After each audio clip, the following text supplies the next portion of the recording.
ये film festival अपने आप में अनोखा है कि फिल्मों से तो हम सब बहुत परिचित हैं, लेकिन प्रतिरोध की फिल्में इलाहाबाद में देखे जाना और एक साथ इतनी संख्या में देखा जाना शायद पहला अवसर हम लोगों के लिए है।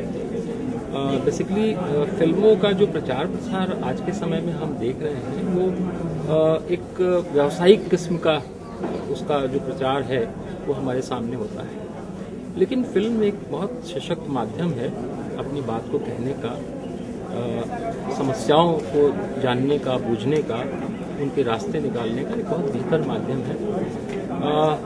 ये कला माध्यम के साथ साथ एक आवाज़ भी हमारी बन सकता है और बनता रहा है। तो यहाँ पर हम उन्हीं चुनिंदा फिल्मों को हम देखने जा रहे हैं जो कहीं ना कहीं आम आदमी की बात को भी एक ताकत के साथ मुखर करती रही है। अच्छा, आपको एक कैसे आइडिया है कि मतलब इस तरह के फिल्म फेस्टिवल में हम लोग जहाँ सिनेमा के 75 वर्ष हो गए हैं वहाँ इस तरह की एक एग्जीबिशन लगाई जाए? क्या आपको लगता है कि ये सार्थक मतलब पहल है?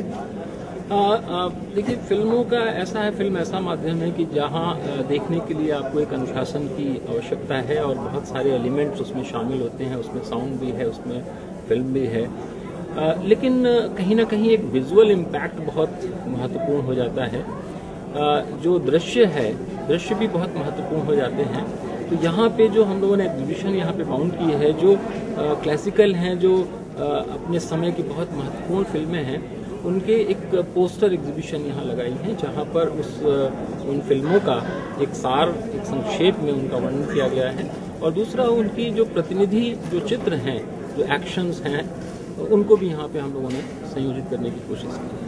अच्छा, इस एग्जीबिशन में जो आपने फोटोग्राफ्स लगाई हैं उसकी क्या मतलब किस तरीके से आपने चुनाव किया कि सिर्फ इन्हें ही लगाना है और इन्हें ही लगाना है?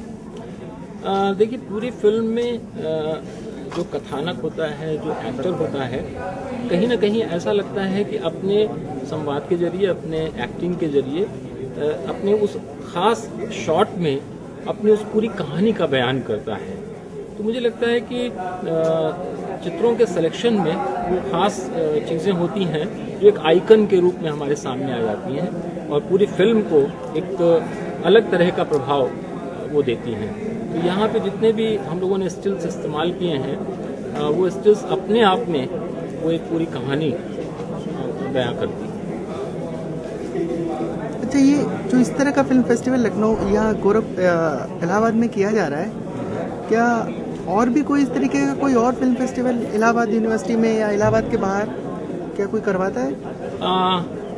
मुझे लगता है कि अपनी तरह का ये पहला फिल्म फेस्टिवल है जहां हम प्रतिरोध के सिनेमा को एक साथ देख रहे हैं। बाकी आमतौर पर जो फिल्म फेस्टिवल है कला के संदर्भ में या दूसरी कहानियों के संदर्भ में यहाँ यदा कदा होते रहे हैं, लेकिन मुझे लगता है कि प्रतिरोध का सिनेमा से संबंधित जो फेस्टिवल है ये पहली बार हम यहाँ पे एक साथ कर रहे हैं। अच्छा, इसका नाम प्रतिरोध का सिनेमा क्यों है?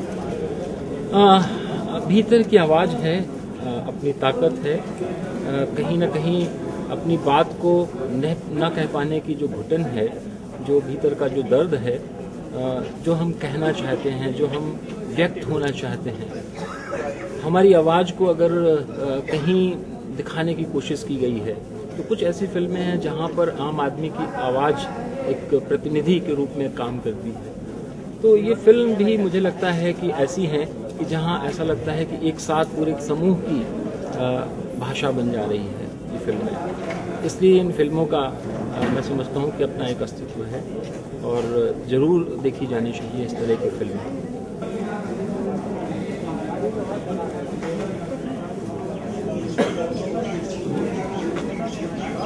अब द आवर फॉर मिसेज बहुत इम्पोर्टेंट मूवी है जो तीसरी दुनिया की घोषणा पत्र की तरह थी, और इस फिल्म को अगर हम देखेंगे और ख़ास करके इसके पोस्टर्स को देखेंगे, इस फिल्म के जो लीड पोस्टर है उसके कैरेक्टर को अगर हम देखेंगे तो कहीं ना कहीं ऐसा लगता है कि पूरा जो विषय है उस पूरे एक चरित्र में रूपांतरित हो गया है। और इनका विजुअलाइजेशन जो डायरेक्टर का और एक्टर का एक जो कोऑर्डिनेशन होता है वो हम इन पोस्टर्स में हम देख सकते हैं, इनकी फिल्मों में हम देख सकते हैं। और मुझे लगता है कि अपने आप में एक पूरी कहानी ये पोस्टर कह रहा है।